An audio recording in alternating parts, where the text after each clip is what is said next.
Hello, कैसे हैं आप सब। हो सकता है आप मेरी वीडियो ना सुनते हों, अगर सुनते हैं तो लास्ट तक सुने। और आप सबसे रिक्वेस्ट है कि इस वीडियो से जो कुछ बेहतर आपके जीवन में ऐड हो सकता है उसे ज़रूर ऐड करें, क्योंकि मेरा उद्देश्य है अपने आसपास को बेहतर और खुश बनाना है। आज मैं आपसे बड़ी सोच का बड़ा जादू बुक के अंतिम और 13 नंबर चैप्टर, जिसका टाइटल है सोचे तो लीडर की तरह है, के विषय में बातें करूँगी। राइटर कहते हैं कि एक बार खुद को यह याद दिलाएं कि जब आप सफलता की सीढ़ी पर चढ़ते हैं तो आपके ऊपर वाले आपको नहीं खींचते, बल्कि आपके नीचे वाले लोग आपको उठाते हैं। जो आपके नीचे काम करते हैं वही आपको वास्तविक रूप से लीडर बनाते हैं। राइटर हमें लीडरशिप सिद्धांत के 4 नियम देते हैं। नंबर 1 है कि जिन्हें आप प्रभावित करना चाहते हैं उन लोगों के नजरिए से चीजों को देखें, क्योंकि जब आप इस तरीके को अपनाते हो तो इस तरीके में जादू है, जिससे आप उन लोगों से अपना मन चाहा काम करवा सकते हैं। कोई भी कंपनी या बिजनेस अपने ग्राहक को उसकी पसंद को देखकर ही अपने आइटम्स या अपने प्रोडक्ट का डिजाइन करता है, ताकि उसका ग्राहक उसकी तरफ अपने आप आकर्षित हो। दूसरे लोगों से अपना मनचाहा काम करवाने के लिए आपको उनके नज़रिए से देखना पड़ेगा। जब आप उनके नज़रिए से देखते हैं तो आप यह समझ जाएंगे कि किस तरह उन्हें प्रभावित किया जा सकता है। खुद से यह पूछे, अगर मैं सामने वाले की जगह पर होता तो मैं किसी बात या विषय के बारे में कैसे सोचता, और इस पर्सन की मदद से आप ज़्यादा सफल नीति अपना सकते हैं। राइटर हमें कुछ स्थितियाँ देते हैं जिनमें आप अपने आप को रखकर कैसे सर्वश्रेष्ठ परिणाम के लिए खुद से पूछें। जैसे किसी को काम के बारे में निर्देश देना हो तो मैं यह काम किस तरह से दूसरे के निर्देश के अंदर कर सकता हूँ कि मुझे अच्छा लगे और उस काम को मैं पूरा अच्छे से कर पाऊँ। टेलीफोन के मैनर्स में अगर मैं सामने वाले की जगह पर होता तो टेलीफोन पर मेरी आवाज़ और मेरी मैनर्स उन्हें कैसे लगते। कोई तोहफा दें तो क्या यह तोहफा मुझे पसंद है, यह तोहफा सामने वाले को भी पसंद आएगा। इस बात में फ़र्क हो सकता है, इसका ज़रूर ध्यान रखें। इसी तरह बच्चों में अनुशासन में अगर मैं बच्चा होता तो उनकी उम्र, अनुभव और भावनाओं के लिहाज से इस अनुशासन के बारे में मेरी अपनी प्रतिक्रिया कैसी होती। मेरा हुलिया, अगर मेरी जगह मेरा सुपीरियर इस तरह के कपड़े पहनता तो मैं उनके बारे में कैसा सोचता। इसलिए दूसरों की नज़रिए से देखने के सिद्धांत को आप किस तरह अमल में ला सकते हैं। एक, आप सामने वाले की जो स्थिति है उस पर विचार करें, अपने आप को उसकी जगह पर रख कर देखें। याद रखें, आपकी और उसकी रुचियाँ, आमदनी, बुद्धि और पृष्ठभूमि में जमीन आसमान का भी अंतर हो सकता है। नंबर 2, अब खुद से पूछे, अगर मैं उसकी जगह होता तो मेरी इस पर क्या प्रतिक्रिया होती। नंबर 3, अगर आप सामने वाले की जगह होते तो आपसे वह काम किस तरह करवाया जा सकता था। बस उसी तरीके का इस्तेमाल करें। अब है लीडरशिप नियम नंबर 2, सोचें इस समस्या से निपटने का मानवीय तरीका क्या है। किसी भी समस्या से निपटने के कुछ तरीके होते हैं। एक है तानाशाह वाला तरीका, जो कि अधिकतर लंबे समय तक काम नहीं करता, और अगर आप तानाशाही करते हैं तो आपके कर्मचारी, आपके अधीनस्थ काम करने वाले लोग आपसे एक तरह से वफादारी का नाटक करेंगे। जल्दी ही उनके अंदर असंतोष फैल जाएगा। वहीं लीडरशिप का दूसरा तरीका है ठंडा तरीका, मशीनी, कि मैं तो जो नियम हैं, जो भी अपने अधीनस्थों से फॉलो करवाता हूँ, वो बिल्कुल रूल रेगुलेशन जो किताब में लिखे हुए हैं उसके अनुसार ही पहल करता हूँ या उन्हीं को फॉलो करता हूँ। इस नीति को फॉलो करने वाले व्यक्ति केवल नियम की किताब को ध्यान में रखकर ही अपने स्टेप उठाते हैं।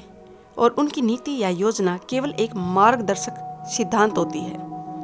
नंबर 3 पर होते हैं वे लोग जो लीडरशिप की बुलंदियों को छू लेते हैं।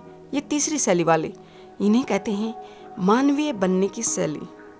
इसमें आप अपने अधीनस्थ काम करने वाले लोगों को कैसे सम्मान देते हैं, इज्जत देते हैं, उनके काम की तारीफ करते हैं। आप अगर उनसे कोई गलत काम होता है या आपके अनुरूप काम ना हो तो आप उनसे अकेले में बात करें, उनके सही और अच्छे काम की सच्ची तारीफ करें, उन्हें यह बताएं कि किस तरह वे अपने क्षेत्र में और अधिक बेहतर काम कर सकते हैं, कैसे वे अपने काम को और अच्छे तरीके से सीख सकते हैं, और एक बार फिर उनकी अच्छी बातों के लिए उनकी तारीफ जरूर करें। मानवीय शैली से बेहतर लीडर बनने के 2 तरीके हैं।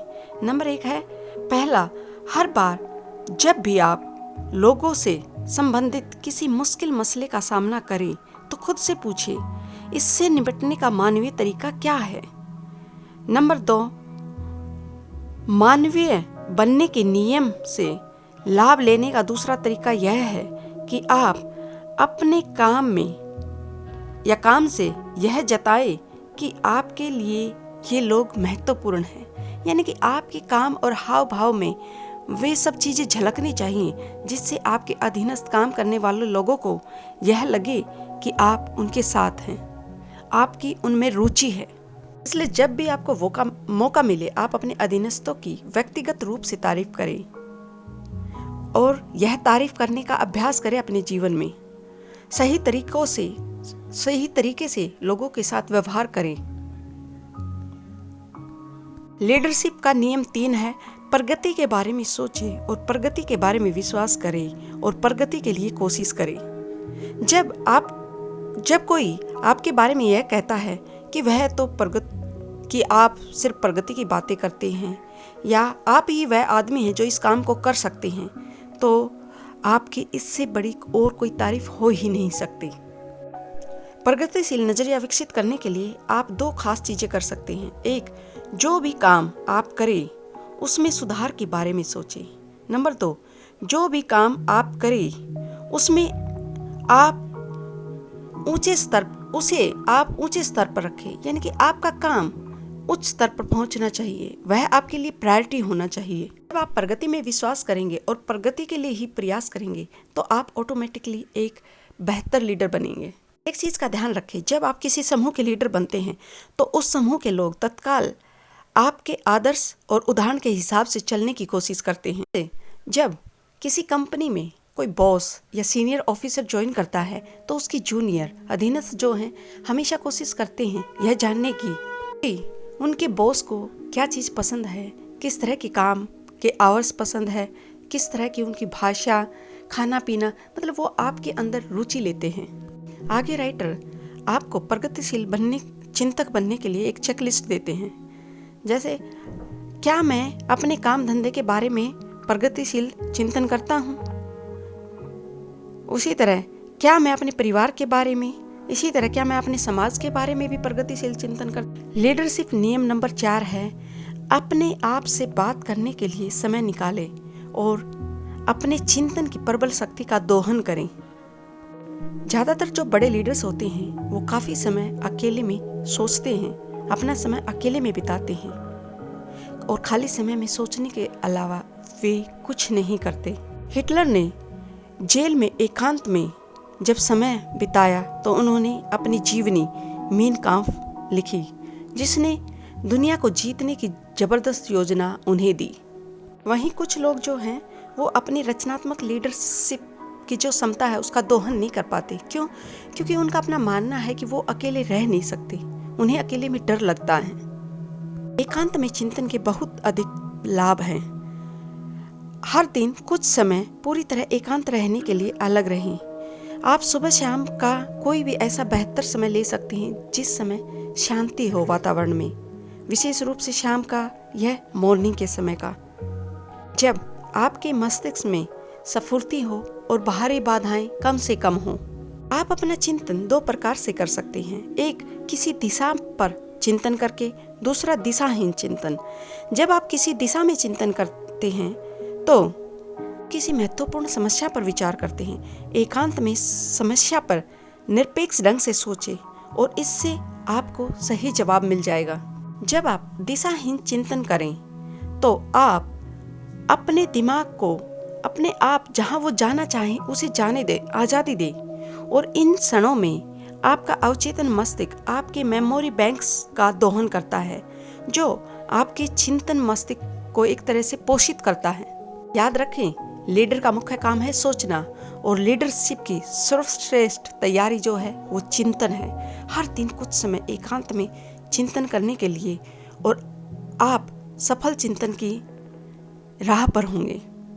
हमें अपनी बुक की कैसे आप इस बुक को अपनी महत्वपूर्ण जो जीवन की परिस्थितियां हैं उनमें इस्तेमाल करें के बारे में कुछ पॉइंट देते हैं कि जब छोटे लोग आपको नीचा दिखाना चाहें तो उस समय आप बड़ा सोचें। जब आपको यह लगे कि मेरे पास यह काबिलियत नहीं है, मैं सफल नहीं हो सकता, तो उस समय भी आप बड़ा सोचें। कोई परिस्थिति ऐसी हो कि आप उस समय बहस या लड़ाई से ना बच सके, तो उस समय भी आप बड़ा सोचें। जब आप पराजित महसूस करें, स्वयं को हारा हुआ महसूस करें, तो उस समय भी आप बड़ा सोचें। जब आपके जीवन से रोमांस खत्म होने लगे तो आप बड़ा सोचें। और जब आपको लगे कि आपके काम धंधे में प्रगति कम हो रही है, तो आप उस समय भी बड़ा सोचें। प्यूबिलियस साइरस कहते थे, बुद्धिमान मनुष्य अपने दिमाग का मालिक होता है और मूर्ख इसका गुलाम।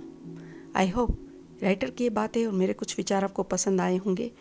और अंत में मैं आप सबसे यही कहना चाहूँगी कि यह ब्रह्मांड आप सबके जीवन में प्रेम, खुशी, शांति और सकारात्मकता दे। और अगर आपको मेरा काम पसंद आ रहा है तो प्लीज़ मेरे चैनल को सब्सक्राइब और शेयर करना ना भूलें। और इसी के साथ आपका एक अच्छा कमेंट मुझे और अधिक बेहतर करने के लिए प्रोत्साहित करेगा। And thanks for listening to me.